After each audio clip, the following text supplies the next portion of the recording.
Godzilla is now in New York City.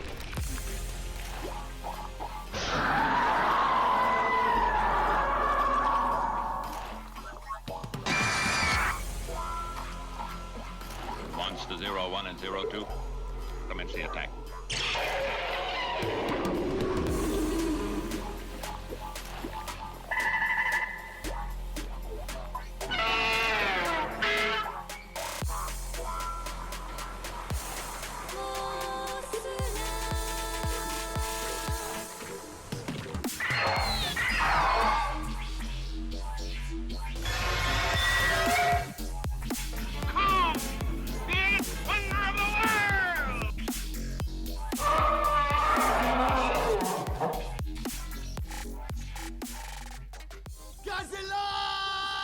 Hello, listeners, and welcome back to another episode of Stomp This Way, and happy birthday to Godzilla. Happy birthday. Belated birthday by the time this episode comes out. Yeah. But it's Godzilla's birthday week. You excited? Oh, yeah. I'm excited. And so in honor of Godzilla's birthday, we are, like we did last year, we reviewed the American cut of the original film. And so this year we decided we're going to review the American cut of the 30th anniversary film, Godzilla 1985. Yeah. Yeah. Yeah. How you doing today, Andrew? I'm doing all right. Andrew's getting a little antsy because he's afraid we're going to go over and he's not going to be an hour early for work. God forbid. I barely get there at 8:30 sometimes. Oh my God, a half an hour early. What are you doing? I'm not like Aaron that pulls up at 8:55 like, oh my God, gotta go. I'm usually 15 to 20 minutes early, but there are some days that I'm right on time. Anyway, so I talked about Godzilla 1985 when we did. I went back and re-listened to our Return of Godzilla podcast, and I had talked about some of the Godzilla 1985 stuff, but I thought we could devote a whole episode to this film. So, we had to, this movie is not, as far as I'm aware, streaming on any of the major streaming services. Maybe you could find it on some sketchy streaming service somewhere. But we luckily had an old VHS tape. So we pulled out the VCR. Had a little bit of trouble getting it to a TV that would work on, but I don't know. Aaron has some kind of bad touch with that VCA. Well, first of all, my big TV, it doesn't have the what's it called? The old cables the RCA cables or whatever, the multicolored cables. Yeah, and I have an adapter that's supposed to adapt it from that to HDMI, but the adapter didn't work. At least I couldn't figure it out. So then we moved it to our living room TV, which does have the RCA hookups. And I don't know what Aaron was doing because he couldn't. And I just went up there, jiggled some wires, and it's like popped on. Like, what were you doing? Well, okay, I'm sorry. Me and VCRs don't get along, I guess, anymore. But anyway. But yeah, we popped in our old VHS tape, and it worked, thankfully. And so we got to watch the movie. And we were lucky enough when we went to G-Fest this last year. We actually listened in on a panel, talking about the 40th anniversary of the film, this year. So got some insight on that and all that. But anyway.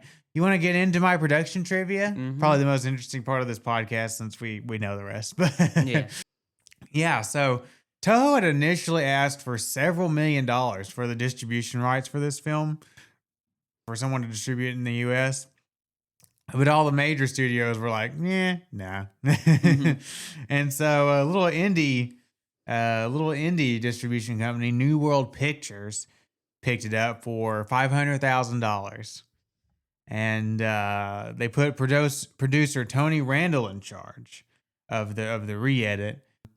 And he believed that the reshoot should emphasize the goofiness of the film because he thought it was very campy and all that. And, as we were listening in on that panel at G-Fest, and the way they talked about it is that they basically wanted to turn this into like a Leslie Nielsen airplane, Naked Gun type of spoof comedy. Yeah. And I think I don't know. I think the panel I don't know might have even said that they tried to get Leslie Nielsen or thought about getting Leslie Nielsen to do the reshoot. I didn't read that this time, but yeah. So they obviously had no respect for the movie and just wanted to turn it into a straight up comedy. But they retitled it to Godzilla 1985 because Randall loved the film Frankenstein 1970 that had come out in the 50s. So that's where they got the title from. So anyway, in comes Raymond Burr. They brought back Raymond Burr as Steve Martin. They originally wanted Lauren Green to star in the new scenes, but Randall thought it would be interesting to get Burr back since he had obviously been in the 56 King of the Monsters movie. And Burr agreed initially enthusiastically, as Randall says, but then Burr, once the contract negotiations started, made a few unusual demands.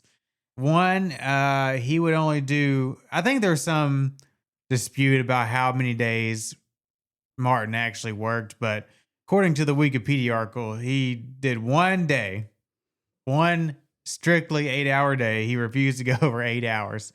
He did one 8-hour day of shooting. He refused to memorize his lines, instead insisting on teleprompters being placed on set, which caused some misuse strategically because the crew had to figure out where to put the teleprompters so they couldn't be visible. Now, I will say in Raymond Burr's defense that by that point he was primarily a TV actor. He had done a lot of TV. And I do think, at least at that time, it was probably pretty standard practice on those weekly TV shows like Perry Mason or the Iron, whatever, the one where he was the lawyer in the wheelchair, whatever. Iron Man or whatever it was called. They probably did put, teleprompters in front of the actors on those weekly shows. So he was just kind of used to that kind of acting at that point. But the big thing is that he refused to treat the film as a joke. He came in and said, no, this is a serious movie and we're going to treat it as such. So, I do have a lot of respect. Whatever I say about Burr for the remainder of this podcast, I have a lot of respect for him for doing that because he's never been embarrassed of that original Godzilla movie. He's actually kind of, embraced it in his later years. They filmed this at Raleigh Studios in LA. They also filmed it at a house in Malibu. Might have been Raymond Burr's house. I don't know. But, the War Room was a recycled set from the Philadelphia experiment. And this also retains most of the original score by Reijiro Kuroku. But they did add portions of Christopher Young's score from the movie DEFCON 4.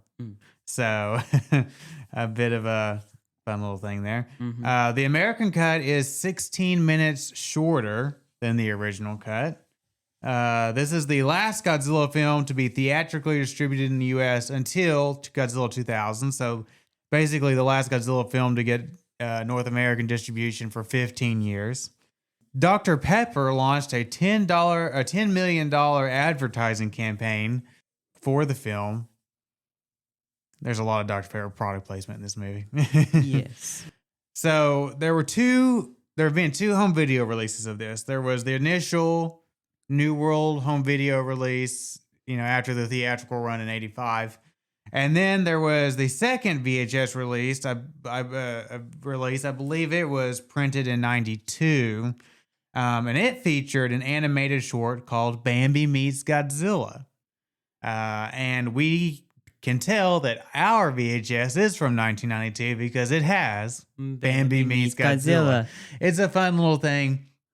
Just like, I don't know, like a 2-minute sketch where it's a little black and white sketch where it's got Bambi like a deer, Bambi, we're to assume, standing there, eating grass or whatever. And it's kind of funny because it's got like the credits rolling, and it was all done by one guy. So it was like written by this guy, directed by this guy, cinematography by this guy. I mean, and it's kind of treated as like a joke.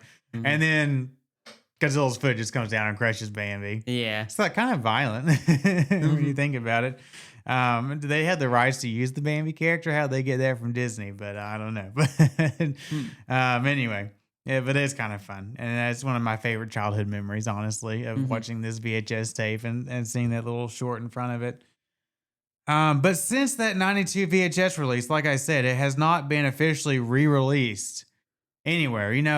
I think, and they kind of talked about this in that panel that we sat in on. Toho has kind of tried to bury this cut of the film. Yeah. And because and we've been talking about they wanted to turn this into a comedy when it was, given to US distributors. This movie, when it was given to America, Godzilla was not a hip property in the US at this time. No. At this time, most of America for decades, the American public at large, their idea of Godzilla was kind of distorted by the fact that the largest North American distributed Godzilla film had been Godzilla versus Megalon. And that was kind of everyone's idea of Godzilla, just a really goofy, campy character. And, towards the end of the show era, obviously that's what he was. But yeah, so it was not it's Godzilla 1985 movie. The Americans didn't treat this cut with a lot of respect. We'll talk about kind of the goofy nature of the reshoots. But now that Godzilla is kind of in vogue and it's actually a respected IP, despite Legendary's best efforts. Yeah. Just kidding. Or sort of. Toho doesn't really want this cut out there, I guess. They want they want to push their original cuts of these older films. And I understand that, obviously. Yeah. They want Godzilla to be taken seriously. They want the original cuts of their films to be the ones in distribution and circulation. But I would say that this cut is kind of a relic, I think something you'd want to preserve. So I do wish they would, kind of like the Criterion collection.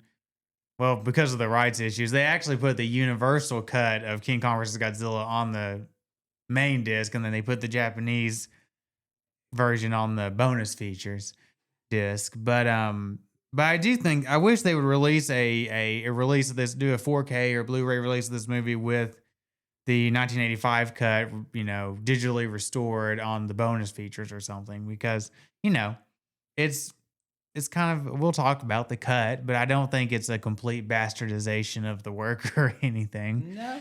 So anyway, that's just my 2 cents on that. But yeah, so that was kind of how Godzilla 1985 came together. You want to read some box office information? I guess I can do that. You go for it. Box office. It was released August 23rd, 1985. Mm-hmm. Ooh. Budget breakdown as follows. Leased the film for $500,000. Yeah. $200,000 to film new scenes and make other edits to the movie, and all that. Yeah. Get all the good stuff. All the good stuff. And $2.5 million in print and advertising. Mm-hmm. Mostly by Dr. Pepper. Covered by Dr. Pepper. A total cost to New World of $3.2 million. Mm-hmm. And opened to $500,000. Mm-hmm. And total gross of $4.1 million in the U.S. Yeah. In the end, it turned a profit after home video and television syndication. Yeah. By 1986, they had sold 90,000 VHS copies for a gross of revenue of $7.2 million. There you go. So obviously they wanted more out of the box office when they acquired the rights to the movie, but and it kind of flopped a little bit. But yeah, by the time they added in the TV rights and the VHS sales and everything, and they ended up making a small profit on it. So yeah, I did want to talk about awards real quick for the 1985 cut specifically. Nominated for the following awards: Worst Picture at the Stinkers Bad Movie Awards. And then at the Razzies, it was nominated for Worst Supporting Actor for Raymond Burr and Worst New Star for the animatronic Godzilla. Wow. That's mean. I actually kind of like the animatronic Godzilla. But anyway. I've got the trailer pulled up. Now, this is the same trailer that I played on the on our original review for Return of Godzilla, just because this is the English speaking trailer, and but I love this trailer. This is the most Yeah. 1980s trailer of all time, and I love it. And I unironically might be my favorite movie trailer of all time, and so I'm gonna play it again. So here it is, and we'll see you in a bit. In 1956, he first appeared on motion picture screens across the country. His impact on audiences was instantaneous and unprecedented. His acting technique was revolutionary. His presence overwhelming. He possessed more raw talent than any performer of his generation. He soon became an international legend, a giant who took the world by storm. Then, suddenly, at the height of his fame, he retired from motion pictures. Now, he is back, and he's more magnificent, more glamorous, more devastating than ever. Prepare yourself. The greatest star of all has returned.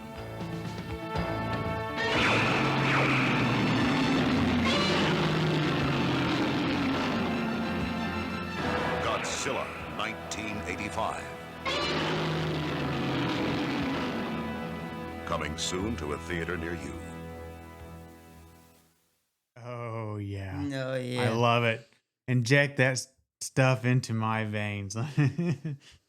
Oh, anyway. Yeah, so there it is. Cast and crew. I did mostly just the English cast and crew, especially on the cast list.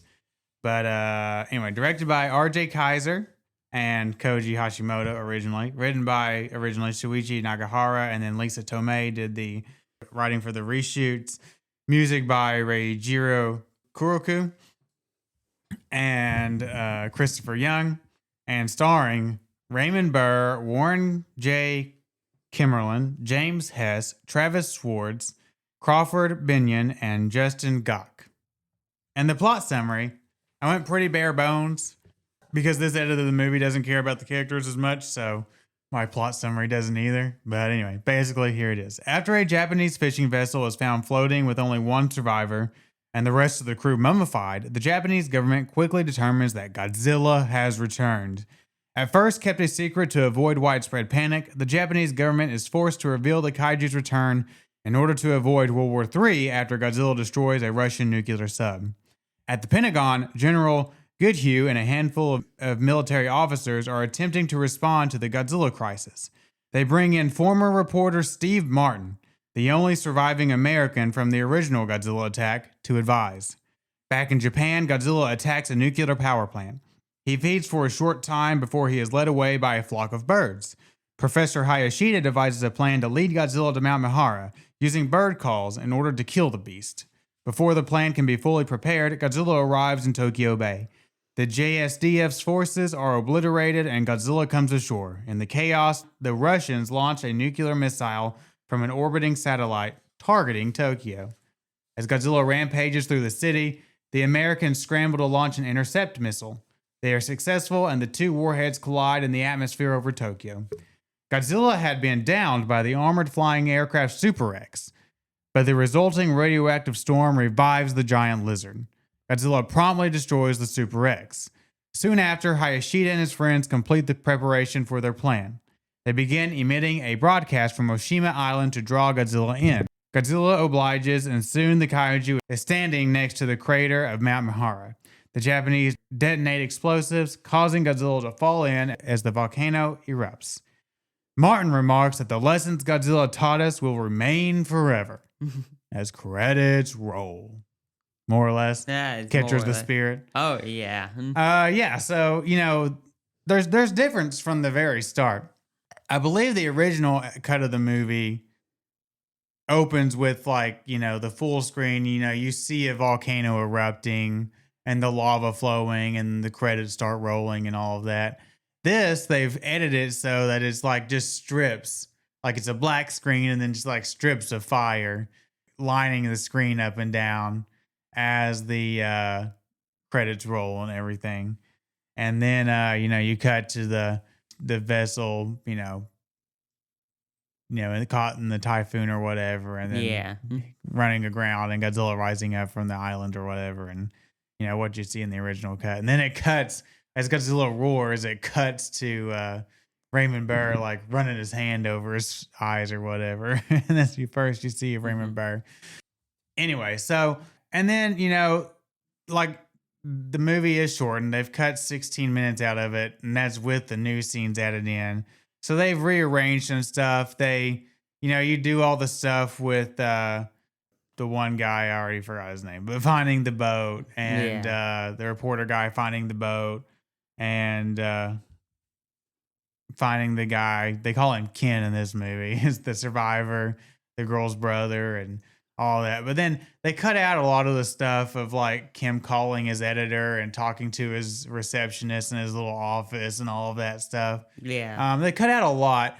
And I will say up front, I think the pacing is definitely tighter in this cut than it is in that original cut. I think, and we even remarked on it, I think in our original review, that the original cut kind of plods along, especially in the first half of that movie. Yeah. And this cut is gonna cut out a lot of the superfluous scenes of the reporter guy and his issues, and then once he gets together with the Ken and his sister and all of that, they're gonna cut out a lot of the romantic stuff between the reporter and the sister, and all of that stuff. And then like the one scene they cut out really early is when he reveals to her, the sister, that her brother is still alive.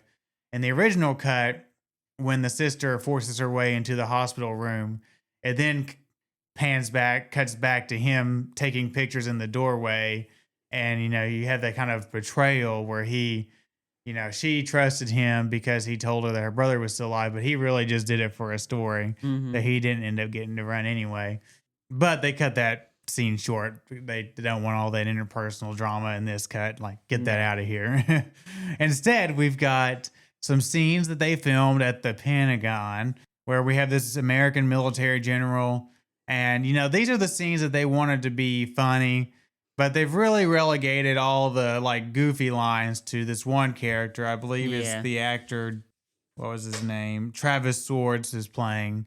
And he's the goofy guy, and he almost feels like he's out of an airplane movie or something. Yeah. He makes, just the dumb remarks, and he's usually the one drinking the Dr. Pepper. There's very like the almost one of the very first scenes, maybe the first scene that we see filmed in the Pentagon is like the general, and I don't remember if it's the major or one of his underlings, like standing like in the middle of the shot. They're like standing face to face, and right behind them is a giant Dr. Pepper vending machine. It's the Colonel. It's the Colonel, yeah. And right behind him is a giant Dr. Pepper vending machine. And then there's a couple more shots throughout the movie of someone picking up a Dr. Pepper and drinking it with the label turned out just right so you can read the Dr. Pepper letters on it. One thing I think that someone needs to go retro. Dr. Pepper needs to bring back those old can labels, but that's beside the point. So anyway, I will say this about the added in scenes. Before Raymond Burr gets there, and even after Raymond Burr gets there, they're cringy. They're pretty cringy. Yeah. The actors are pretty bad, especially the Travis Swords guy. I don't really care. Like, his stuff is really cringy. His lines are really cringy. I don't really care for any of that. Now, as far as Raymond Burr goes, I think Raymond Burr definitely has a presence. Yeah. And I definitely appreciate the serious take that he brings. And I think, just on a base performance level, he's not cringe or anything. He's giving a good performance, I think. Now, I don't think they bring him in to like advise. I think he offers exactly zero good advice or strategic ideas for the military in this movie. But and anything he does advise, they never take. They just do what they want. And they just kind of like wave him off anyway. But he mostly just goes around and the military will be like, oh, we're gonna like, one of the things I kind of laughed at was like the general, as Godzilla is stomping through Tokyo, the general was like, call the Japanese and tell them that we'll give them whatever support they want. And Raymond Burr's like, what did I can't remember his exact line, but something like, "It won't do any good, Colonel." And it's like to give Conventional them weapons won't do anything. Yeah, but it's just kind of so funny at first because he's like to give them support, but then he meant like in terms of military, like conventional weaponry or whatever. Mm-hmm. But yeah, he mostly just walks around and talks about how Godzilla can't be killed and how they're wasting their time, monologuing that stuff off a teleprompter apparently. But yeah, as far as the Japanese scenes go, I mean, the dub is bad. There's some really bad I mean, some of the voice actors on some of the characters are better than others, but especially some of the background characters that only have one or two lines. Some pretty bad. What's the one that I made fun of where the hobo guy? The hobo guy was bad, but they're in one of their like government conferences and the guy's like, "So you want to lead him to Mount Mahara, eh?" or something like that. And it was just so funny, the line delivery. I mean, so the dub's pretty bad as you would expect, but I think they wanted it bad on. Yeah, and then the editing, like I said, the pacing is tighter, and I definitely appreciate that.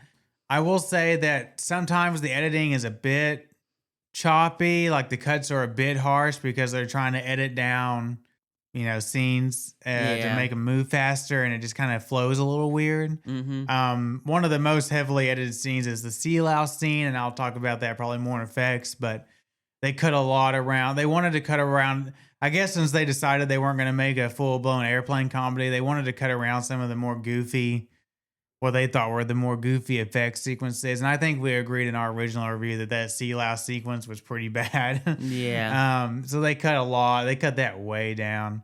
And they cut some other stuff out in terms of effects that we'll talk about later. But but like I said, they cut out a lot of the romance stuff, which I think is fine to me because I think in my original review, I said the weakest part of the movie.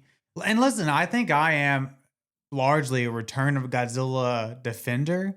I think I like this movie, the original cut of this movie, more than kind of the general fandom. It's in my top half Godzilla movies, I would say pretty easily. I really appreciate kind of taking it back to basics, but the movie moves fast, and just by virtue of being 16 minutes shorter, it's going to move faster. Obviously, one thing that's funny though is the original cut was definitely a Cold War era movie, but it was from the Japanese perspective. And, the movie hit really hard on both the Soviets and the Americans and kind of showed the Japanese plight of being caught in the middle of the two and constant fear of the two just launching nukes back and forth at each other over Japanese skies.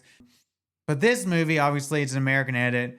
They really trimmed down a lot of that, especially like the parts that could be conceived as criticizing America. Now we still have the scene where the Soviet ambassador and the American ambassador is edited down, but they come to talk to the prime minister. And both of them are wanting to shoot nukes at Godzilla. Now they edited that scene down because at the end of this scene, I remember vividly when the prime minister says, "I will not allow it," there's a shot of the American ambassador like shaking his head in disappointment or disgust. And they cut that specific part out there at the end of him shaking his head. But that's really the only scene that's left in this cut that could be seen as kind of critical to America. They redo the scene like in the original cut when the Soviet guy in the cargo ship in the harbor, the ship is getting rocked as Godzilla's like fighting the military in the harbor or whatever. And it's made clear in the original edit that the missile is accidentally activated and that Russian guy is trying to stop it from launching. But they re-edited it and they changed the subtitles on this cut to make it look like he's trying to get there and he purposefully launches it because he's, a Soviet. He's a bad guy and he just wants to blow things up, blow Godzilla up for his own country. And then, and they did it in the original cut where they called the Americans to launch the interceptor missile. Now, I believe in the original cut, when they cut it to outer space, there's a shot of of the Russian satellite and the American satellite with missiles. And in this cut, they only have the shot of the Russian satellite with the missile. To make the Russians seem more menacing. But we have, because there's filming the scenes with the Pentagon, they cut back to the Pentagon receiving the phone call, and they make a bigger deal out of them launching the Intercept missile and successfully, blowing up the Russian missile before it can detonate over Tokyo. Let me think. What other changes did they made? And then at the end, obviously, I think is another big change where they get Godzilla to Mount Mihara. They cut down the death scene, I think, a few seconds.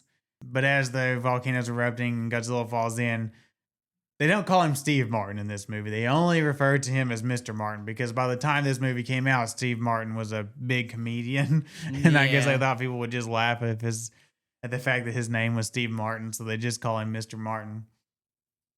But he gives his big speech at the end about, Mother Nature throws lessons back at us in the form of a typhoon, a tornado, or a Godzilla. And he's like, and whether Godzilla will ever be seen or not, or will return or not, or ever again be seen by human eyes, the lessons he's taught us will remain, or whatever he says. I actually think it's a good speech, and his delivery is really good. And it actually almost gives me goosebumps. I really like his speech at the end. Now, one travesty is on the original cut, or at least the international cut of the movie, they have that Star Sisters song or whatever of the Goodbye Godzilla. Yeah. And they cut that out of this version, which is a travesty because that is one of the greatest songs ever written. But I understand why they would cut it. But anyway.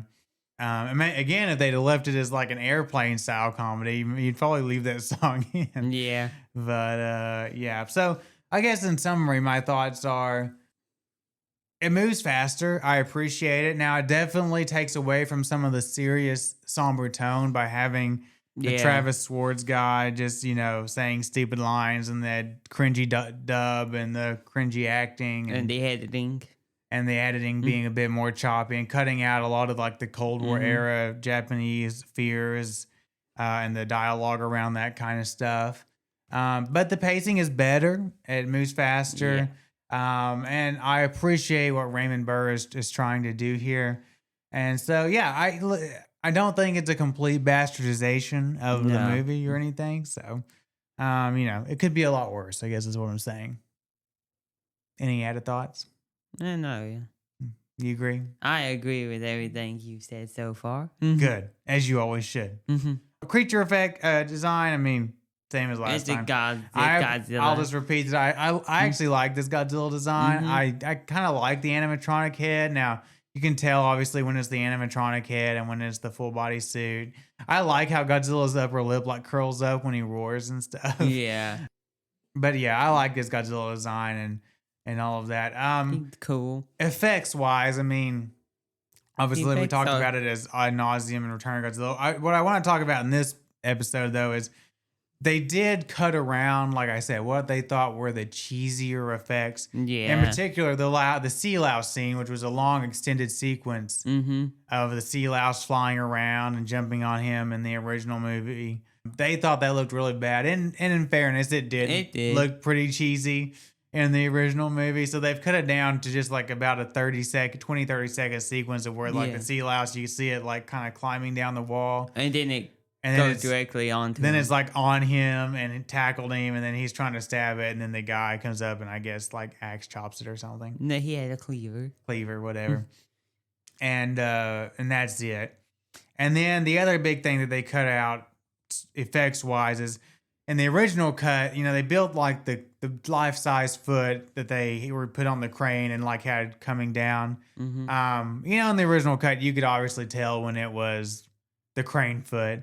They've cut out all but like 2 shots of it. There's one shot, probably the best looking shot of it at the nuclear power plant and Godzilla's first attack where he comes down and crushes some cars. And then there's a scene where it kind of crashes through a model building as he just like at the start of his Tokyo rampage in the third act. But like all the other scenes of it coming down in the Tokyo rampage and crushing cars and stuff, they cut it out. So, I understand they, and because this is an old VHS tape, I actually think like some of the compositing shots kind of blend better into the movie. Like the blue outlines aren't as clear and stuff. So maybe the fact that this is an old VHS tape kind of helps that a little bit. So, I don't mind their decision to cut some of that stuff out. Again, if they'd have left it as an airplane style comedy, they'd have probably left that stuff in, maybe even emphasized it a little bit. Yeah. And then score, again, they've left most of the original score here. Christopher Young's score, which is from another movie, he didn't compose anything new for this movie, but it's mostly in the submarine sequence, and then when the military march sequence where they're like lining up their vehicles on the harbor or whatever, I think is some Christopher Young stuff, and it actually blends pretty well. Yeah, it's not like a hard. Yeah, it's not like a hard jarring change when you go from Kuroku's score to Christopher Young's score. Christopher Young is a respected American composer. I think at least the first thing I think of is Hellraiser when I think of Christopher Young. So, he's no like slouch or anything. But again, he didn't do any actual new work for this movie. It's from some other war movie he did. But final thoughts on Godzilla 1985? Sure. Go for it. Well, like we said, this movie is not too bad, It's different than what the original was. They cut a lot of things. They didn't have the low scenes. They didn't have, the drama, most of the drama between the U.S. and the Soviet and Japan. They cut that way down. And, they left, and they made the Soviets look way more evil than they were in the original cut. But it was the 80s. Yeah, it is definitely an 80s. This is more of like what you like an 80s American Cold War movie where Soviet's bad, we gotta beat them. Yeah, the effects, like we said, they're not bad. They're good for what they were going for on this. They cut around what they thought was bad, and they're like, since when I can't do a comedy, I guess we'll make it more serious. Yeah, and put a comedy guy in it like they do with a lot of movies back in the day. Yeah. The comedic relief dude, yeah. And all that. And then, like we said, the score is good. Whatever the new score is, it blends pretty well with the old score, so it doesn't, hard jar you away from anything. Yeah. It's not like, wait a minute, what is this? But, all in all, I'd say it's a decent cut of the movie. I love Raymond Burr. Yeah. Love a good Raymond Burr monologue. Love a good Raymond Burr monologue. Yeah, I'll give this movie a solid... Yeah, I'll give it a solid B. You'll give this cut a B? B for effort. Okay. Yeah, listen, like I said, I don't think this is... I mean, some people will say, and I think, when we were listening to that panel, they said they might like this cut more. I don't think this is the definitive cut of the movie. I still, like, if someone was going to watch this movie one time and only watch one cut, I would still show them the Japanese cut, because I do really appreciate that film bringing Godzilla back to his serious roots. Even though it can be a bit plotting at times, I really like the kind of Cold War era fears of that movie and how serious they take them, and seeing it from the Japanese perspective and all that. And I think Godzilla's death at the end hits harder because they drag it out for a while and really, emphasize Godzilla's suffering and all of that. Even though he's, this giant beast that's destroying Tokyo or whatever. Yeah. So I really appreciate a lot of things about that initial cut. But that being said, I don't think this is a complete bastardization of the work. I think, again, you can argue that the pacing is better because they cut out a lot of the stuff. They cut out some of the stuff that I liked, but they also cut out a lot of the stuff I didn't like, which was that romantic subplot in the original cut of the movie. It was kind of dragging. That romantic subplot is really the thing that hurts the original cut of this movie more than anything for me, and they cut around a lot of that.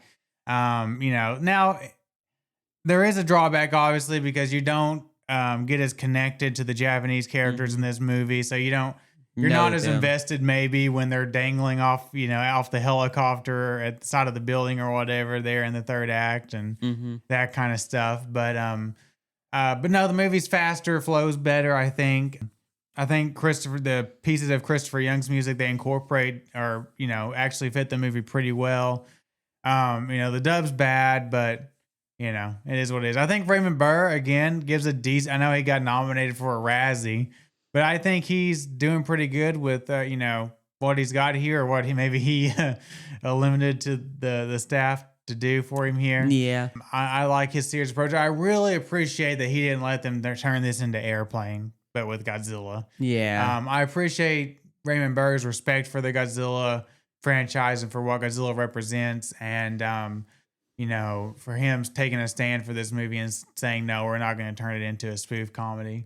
So I have a lot of respect for Burr, and I will say that even though I think overall the original cut of the ending is more impactful with Godzilla dying and everything, I really enjoy Raymond Burr's speech that he gives at the end of this movie. I think it's a really good monologue. Yeah. At the end of this movie. And so yeah, I if you're a Godzilla fan, and I like having like things that you have to hunt down and find because they're not readily available. I definitely think if you're a younger Godzilla fan who hasn't had the opportunity to see this, hunt it down. See if you can find a VHS copy on eBay or maybe some sketchy streaming site. Don't get any viruses. Hunt this cut down and watch it. I think it's definitely, if you're a fan, it's worth seeing and seeing what they did with the movie and all that. So you said a B. I don't know if I'm going to be that kind. I'm going to give this cut like a C plus. But no, it's definitely, as a fan, something worth hunting down and checking out. And that trailer's a lot of fun too. You only heard the audio on the on the podcast, but maybe go check it out on YouTube or something where you can get the visuals with it. So always fun to I always love watching a Godzilla movie, good or bad, and having an excuse, even though we've already covered the franchise, having an excuse to cover it here on the podcast is always fun. So anyway, let's talk about some news real quick. I don't have much, only that there was another kind of 70th anniversary celebration video released by Toho. It was kind of celebrating the end of this, the 70th anniversary, which they've been celebrating for 2 years now. Since this will now be Godzilla will be 71 as of Monday.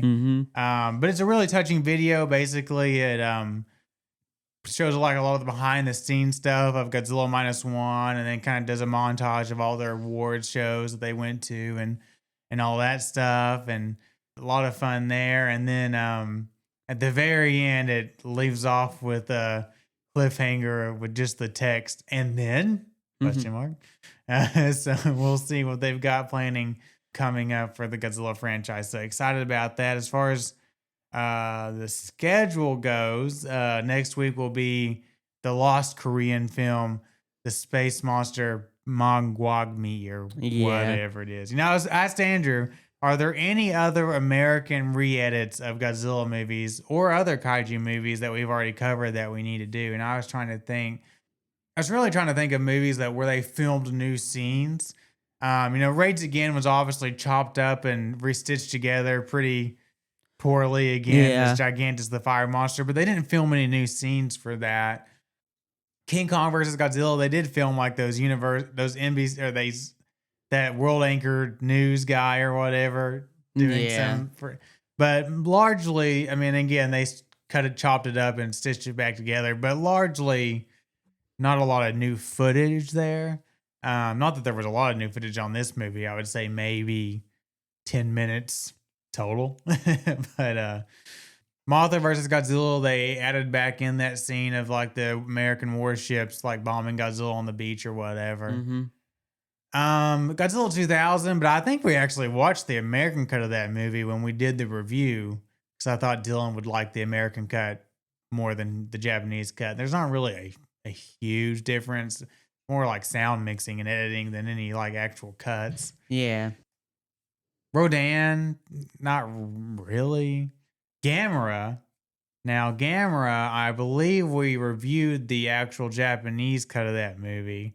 There is an American cut, if we could find it, where they did film some scenes with American actors at an Air Force base, quote unquote, or something. So maybe I don't know if it really changes the film a whole lot. Yeah, I don't know. We'll have to think about it. Yeah. We'll have to think about it. But yeah, other than that, you got anything else, Andrew? Oh, yeah, no, not really at this moment of time. All right. So like I said, Space Monster Wangmagwi, however you say it, will be next week. And then I don't remember the exact order of movies we're going to do after that, but we do have the 10 bad movies coming up. Yeah. As well as some new releases with Troll 2 and Troll Anaconda. 2, Saw the big Anaconda. Anaconda poster. Yeah. Like the photo op poster you could do at the Malco when we went It's the other gonna day. be like the biggest comedy ever. Yeah, probably not. Probably not. But other than that, don't forget that you can always contact us at StompThisWay1954@gmail.com. And find our website at www.stompthisway.wordpress.com. And find us at Facebook at Stomp This Way. And if you have any suggestions of American re-edits that you would like us to review, let us know and we'll take it into consideration. But other than that, I think that's it. So as always, I'm Aaron. I'm Andrew. And we will see you next time.